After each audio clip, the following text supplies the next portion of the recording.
Di dalam praktek ketenagakerjaan sehari-hari di perusahaan, seringkali banyak ditemukan konsepsi yang salah atau kurang tepat dalam memahami dan melaksanakan sebuah hubungan kerja di antara perusahaan dan karyawannya. Salah satunya misalnya tentang karyawan magang. Jadi di banyak perusahaan ketika awal masuk kerja, seorang karyawan sering diberi status magang atau sebagai karyawan magang. Nah, biasanya status karyawan magang ini berlangsung selama kurang lebih 3 bulan, dan setelah itu karyawan yang bersangkutan baru diangkat menjadi karyawan tetap perusahaan. Tapi kalau sesuai Undang-Undang Ketenagakerjaan, konsep ini sebenarnya kurang tepat ya. Status peserta magang sebenarnya bukan merupakan karyawan perusahaan. Jadi di antara perusahaan dan karyawan tidak ada hubungan kerja. Istilah magang atau pemagangan ini digunakan dalam konteks pelatihan kerja untuk orang yang biasanya baru lulus sekolah dan sedang menyiapkan diri untuk masuk ke dunia kerja. Peserta magang juga tidak diberi gaji atau upah, tapi dia hanya mendapatkan uang saku. Jadi kalau ada karyawan magang yang dia dapat gaji, menjalankan aktivitas seperti karyawan biasa, menjalani jam kerja normal seperti karyawan lainnya, ini statusnya bagaimana? Dia karyawan atau bukan?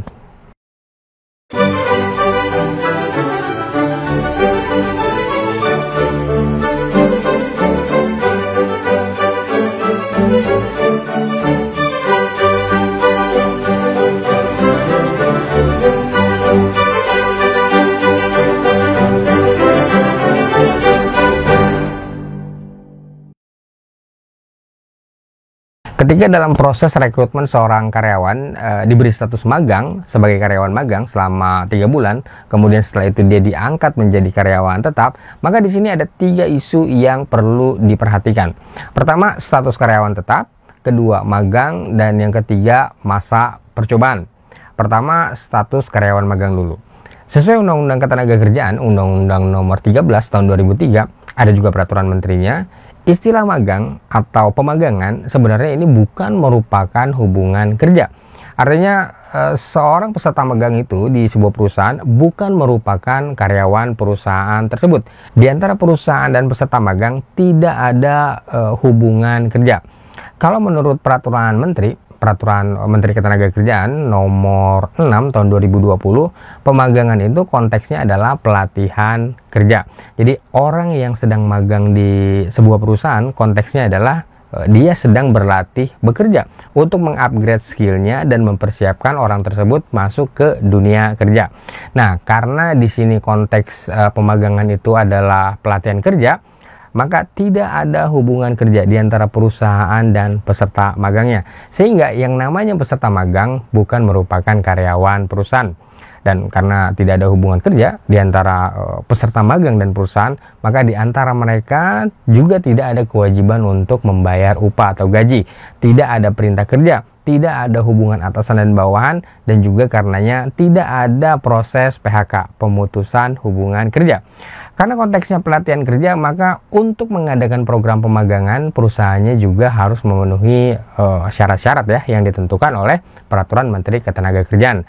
Syarat-syarat pemagangan ini antara lain ada unit pelatihan khusus di dalam perusahaannya, lalu perusahaannya juga harus punya program pemagangan, harus ada sarana dan prasarana pemagangan, serta harus punya instruktur atau pembimbing.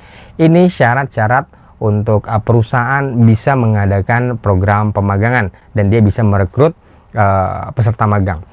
Program pemagangan di perusahaan ini juga harus dilakukan berdasarkan sebuah perjanjian khusus ya, yaitu perjanjian pemagangan. Ini perintah undang-undang. Jadi pemagangan itu dasarnya bukan perjanjian kerja yang menghasilkan sebuah hubungan kerja, tapi dasarnya adalah perjanjian pemagangan yang menghasilkan hubungan pemagangan. Nah, karena dia bukan hubungan kerja dan tidak berstatus karyawan, maka peserta magang tidak diberikan upah atau gaji. Peserta magang cuma diberikan uang saku yang biasanya di dalam praktek sebagai pengganti dari uang transport dan uang makan. Juga di dalam pemagangan ini tidak ada yang namanya PHK, pemutusan hubungan kerja. Ya memang tidak mungkin ada pemutusan hubungan kerja karena hubungan kerjanya sendiri sebenarnya nggak ada. Yang ada adalah hubungan pemagangan tadi. Nah, jadi kalau ada perusahaan yang merekrut karyawan dan memberinya status karyawan magang di 3 bulan pertama, lalu setelah itu dia diangkat menjadi karyawan tetap, maka perlu dievaluasi kembali apakah karyawan tersebut memang benar-benar berstatus magang, artinya dalam rangka pelatihan kerja, atau jangan-jangan secara tidak disadari oleh perusahaannya karyawan yang bersangkutan sudah menjadi karyawan tetap sesuai peraturan perundang-undangan. Untuk mengukur ini, coba deh jawab pertanyaan berikut. Apakah perusahaannya memenuhi syarat, punya program pemagangan, punya sarana dan prasarananya, dan punya instruktur atau pembimbing?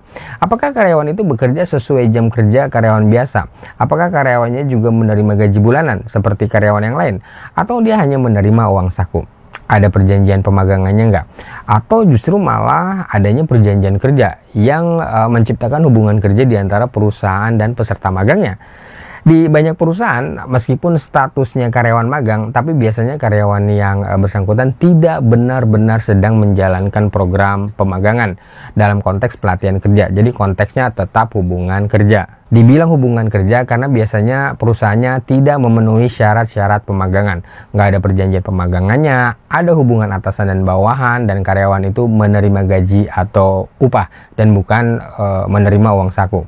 Nah, ini dalam prakteknya di kebanyakan perusahaan. Namanya aja karyawan magang, tapi statusnya secara hukum sebenarnya dia karyawan biasa. Maksud sebenarnya dari perusahaan adalah untuk mencoba atau untuk ngetes karyawan baru ini. Dia punya performa yang bagus nggak sesuai ekspektasi perusahaan, dan bukan pengen melatih karyawan tersebut dalam sebuah program pelatihan kerja. Jadi statusnya seharusnya karyawan biasa dan bukan peserta magang. Lalu apakah perusahaan tidak boleh mencoba dulu karyawan barunya untuk menilai apakah karyawan tersebut bisa bekerja atau tidak? Apakah karyawan tersebut punya performa yang sesuai dengan harapan perusahaan atau tidak? Tentu saja boleh, tapi namanya bukan karyawan magang. Kalau sesuai peraturan perundang-undangan, perusahaan boleh mencoba dulu karyawan barunya selama 3 bulan pertama. Nah, ini namanya masa percobaan, bukan karyawan magang. Jadi sekali lagi, kalau magang itu konteksnya adalah pelatihan kerja dan bukan untuk bekerja. Kalau untuk bekerja ya namanya masa percobaan sesuai peraturan perundang-undangan. Dan sesuai Undang-Undang Ketenagakerjaan, khususnya di pasal 60, perusahaan dapat menerapkan masa percobaan kerja bagi karyawan yang direkrutnya maksimal untuk 3 bulan dan nggak boleh lebih.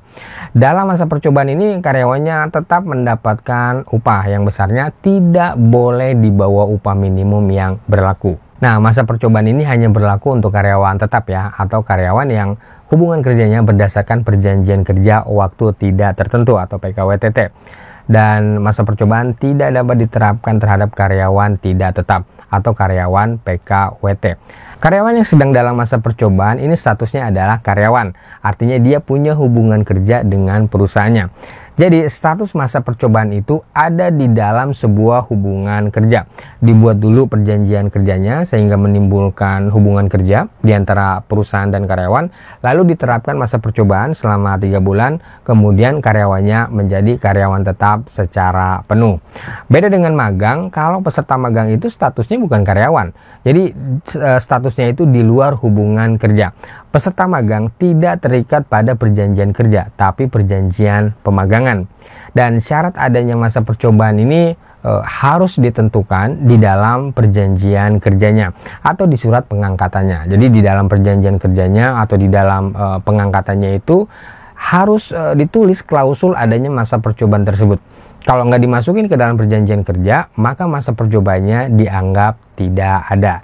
Nah, jadi masa percobaan ini adalah alat yang bisa digunakan oleh perusahaan untuk mencoba dulu performa karyawan barunya. Kalau nggak perform, ya bisa diputus hubungan kerjanya atau di PHK, pemutusan hubungan kerja. Dan karena masih dalam masa percobaan, maka syarat dan konsekuensi PHK karyawan masa percobaan ini tidak serigid karyawan tetap biasa yang di luar masa percobaan.